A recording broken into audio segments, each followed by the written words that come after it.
স্বামীর নিথর রক্তাক্ত লাশের পাশে বসে আছি আমি। আমার হাতে ছুরি, নির্বাক হয়ে তাকিয়ে আছি লাশের দিকে। পুলিশ অফিসার আমার মাথায় পিস্তল তাক করে আমাকে বলল, আপনার স্বামীকে হত্যার দায়ে আপনাকে অ্যারেস্ট করা হলো। আমি মুচকি হেসে বললাম, চলুন অফিসার, আমি আপনার সাথে যাওয়ার জন্য প্রস্তুত আছি। এমন সময় আমার শ্বশুর রুমের ভিতর ঢুকে বলল, খুন আমি করেছি, আমার কুলাঙ্গার ছেলেকে আমার নিজের হাতে আমি খুন করেছি। তখন পুলিশ অফিসার অবাক হয়ে বলল, আপনাদের দুজনের কথার আগাগোড়া তো কিছুই বুঝতে পারছি না। 999-এ ফোন দিয়ে আপনার বৌমা নিজেই বলেছে সে তার স্বামীকে হত্যা করেছে, আর আপনি এসে বলছেন আপনি আপনার ছেলেকে হত্যা করেছেন।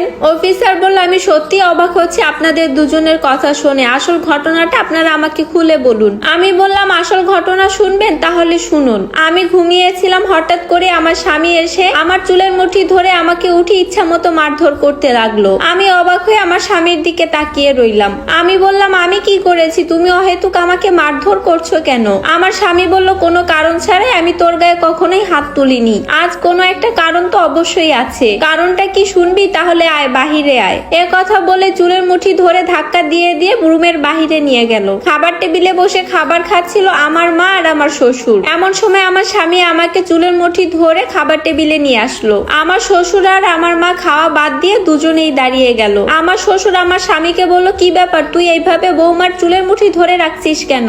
আমার স্বামী তার বাবাকে বলল, কারণ ও অন্যায় করেছে, যার কারণে ওকে আমি শাস্তি দিচ্ছি। আমার মা বলল, বাবা, আমার মেয়েটা কি এমন অন্যায় করেছে যে তুমি ওর চুলের মুঠি ধরে মারধর করছো? কি অন্যায় করেছে শুনবেন? আপনার ভাতের প্লেটে মাছের বড় মাথা আর আমার বাবার প্লেটে ছোট একটা মাছের টুকরো দিল কেন? তখন আমার শ্বশুর উত্তেজিত হয়ে বলল, দিন দিন তুই বোকা হয়ে যাচ্ছিস। বিআইন সাহেব আমাদের বাড়িতে বেড়াতে এসেছে, তাই বিআইনকে আমি মাছের বড় পিসটা দিয়েছি। বৌমা দেয়নি, আমি দিয়েছি। তখন আমার স্বামী আর কোনো কথা না বলে আমার চুলের মুঠি ছেড়ে দিয়ে রুমে চলে গেল। আমি তখন চুলটাকে ঠিক করে এমন একটা ভাব নিয়ে কথা বললাম যেন এখন কিছুই হয়নি। আমার মাকে বললাম, মা তুমি বসো, খাও। আর শ্বশুরকেও বললাম, আব্বা আপনিও বসে খাওয়া শেষ করে নেন। আমার শ্বশুর আমার মাকে বলল, বিআইন কিছু মনে করবেন না, আমার ছেলেটা ছোটবেলা থেকে একটু উগ্র মেজাজের। আমি ভুল করেছি, আমার বৌমার মতন এত লক্ষ্মী একটা মেয়েকে আমার ছেলের জন্য বউ করে এনে। আরো বলল, বৌমা তুমি একটু চেষ্টা করে দেখো ভালো হয় কিনা। আমি বললাম, বাবার একটা কথাও বলবেন না, আপনারা খেয়ে নিন তাড়াতাড়ি, আমি এগুলোকে কিছুই মনে করি না। বসুন, আমি আপনাদের জন্য ডাল নিয়ে আসছি। এ কথা বলেই আমি রান্নাঘরের দিকে চলে গেলাম। রাত 2টা বাজে, আমার স্বামী এখনো বাসায় ফিরছে না। আমি ঘুমাইনি, আমার স্বামীর জন্য বসে আছি। এরই মধ্যে আমার স্বামীও এসে পড়লো। এসে সাথে সাথে শার্টটা খুলে আমার মুখের উপরে ছুঁড়ে মারলো আর বিছানায় গিয়ে শুয়ে পড়লো। আমি বললাম, চলো খাবে। আমার স্বামী বলল, আমি খেয়ে এসেছি, পাটা আমার ভীষণ ব্যথা করছে, আমার পা গুলো টিপে দে তো। আমি আর কোনো কথা না বলে পা টিপতে লাগলাম। পা টিপতে টিপতে আমি বললাম, চলো রাতের খাবারটা খেয়ে তারপর একসাথে শুয়ে পড়বে। আমার স্বামী তখন রেগে গিয়ে লাফ দিয়ে উঠে বসে উত্তেজিত হয়ে বলল, তোর সমস্যা কি? আমি কি বলেছি আমি খাবো? আমার যখন ইচ্ছা হবে খেতে আমি তখনই খাবো। তোকে একটা কাজ দিয়েছি, সেই কাজটা তুই ঠিক মতন কর। এ কথা বলে আমার স্বামী আবারও শুয়ে পড়লো। আমি রাতে কিছুই খাইনি, আমার খুব খিদে পেয়েছে, কিন্তু তারপর আমি আমার স্বামীর পা টিপে যাচ্ছি। পরের দিন সকাল হতেই আমার মা চলে যাবে। তখন আমার শ্বশুর ড্রয়িং রুমে বসে টিভি দেখছিল। আমার মাকে আমার শ্বশুর বলল, কি ব্যাপার বিআইন, কোথায় যাচ্ছেন? তখন আমার মা বলল, বাড়িতে যাচ্ছি বিআইন, আপনার কাছ থেকেই বিদায় নিতে আসলাম। এমন সময় আমার স্বামী আমাকে আবারও মারধর করতে শুরু করলো। আমার শ্বশুর আর আমার মা তা শুনতে পেল। আমার মা আর আমার শ্বশুর তখন দৌড়ে আসলো আমাদের রুমে। একটার পর একটা কিল ঘুষি আমার পিঠে মেরেই চলছে আমার স্বামী। আমি অনুনয় বিনয় করে আমার স্বামীকে বলছে, দয়া করে আপনি এমনটা করবেন না, আমার মা চলে যাক, তারপর আপনি যত খুশি আমাকে মারধর করবেন, কিন্তু কে শুনে কার কথা। একটার পর একটা মার দিয়েই চলেছে।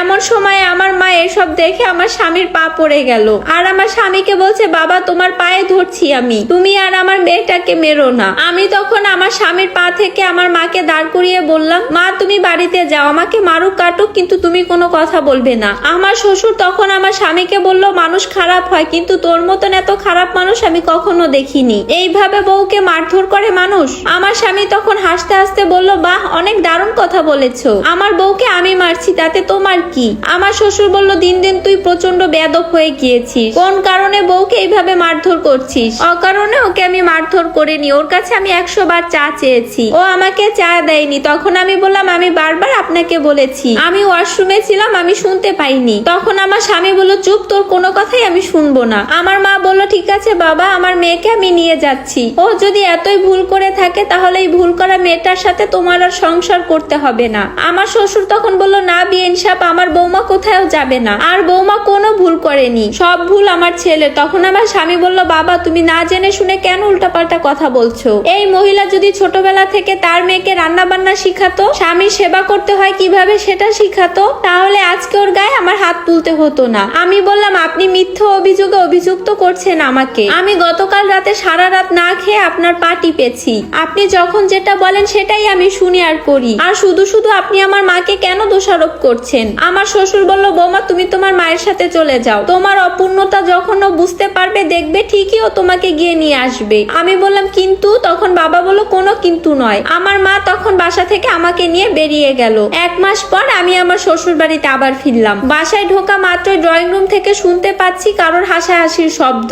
আমি দরজার আড়াল থেকে উকি দিয়ে দেখতেই পাচ্ছি আমার স্বামী অন্য একটা মেয়ের সাথে বসে বসে হাসাহাসি করছে, আর একজন আরেকজনকে বারবার জড়িয়ে ধরছে। এরপর আমি রুমের ভিতরে ঢুকে চিৎকার করে বললাম, এ সমস্ত কি করছেন আপনি? তখন দুজনেই চমকে উঠে দাঁড়িয়ে গেল। আমার স্বামী বলল, আমি কি করছি তোকে বলতে হবে কেন? তোকে এখানে কে ডেকেছে? আমি তখন চিৎকার দিয়ে বললাম, আমার স্বামীর বাড়ি, আমার সংসার, আমাকে কে ডাকবে এখানে? আর আমি আসবো না তো কে আসবে? আমার স্বামী বলল, তুই চলে গিয়েছিলি, আমি কি তোকে ডেকেছি? একবারও ডাকিনি, আর তোকে আমি আনতেও যাইনি। তুই আর ডিস্টার্ব না করে এখান থেকে চলে যা। পাশে থাকা মেয়েটি আমার স্বামীকে বলল, ডার্লিং এটাই কি তোমার সেই খ্যাত মার্কা বউটা? আর আমাকে বলল, তুমি এখান থেকে চলে যাও, তুমি আমাদের মাঝখানে ডিস্টার্ব করো না। আমি আমার ডার্লিংকে নিয়ে বেডরুমে যাচ্ছি। এই কথাটা শোনা মাত্রই আমার মাথায় রক্ত চড়ে গেল।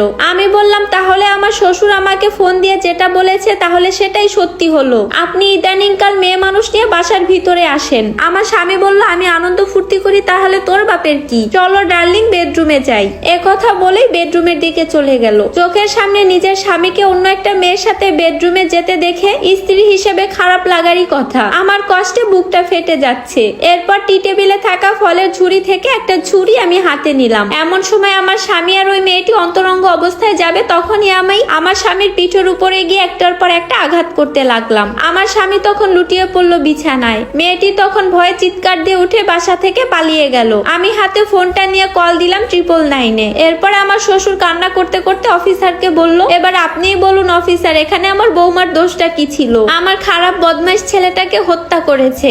আমার শ্বশুর আরো বলল, আমি মনে করি আমার বৌমা সঠিক কাজটি করেছে। এমন করুণ কাহিনী শুনে অফিসারের চোখেও পানি ছলছল করছে। এরপর অফিসার আইনের বিরুদ্ধে গিয়ে তার কিছু করতে পারে না, আমাকে অ্যারেস্ট করে নিল। এর 6 মাস পর আমি জামিনে ছাড়া পেলাম। জামিনে ছাড়া পাওয়ার পর আমি আমার বাবার বাসায় গিয়ে থাকলাম। এখন আমার জীবন এভাবেই কাটছে। হয়তো আমার স্বামীটা যদি ঠিক থাকতো তাহলে আমার জীবনের মোড়টা আজ এরকম হতো না।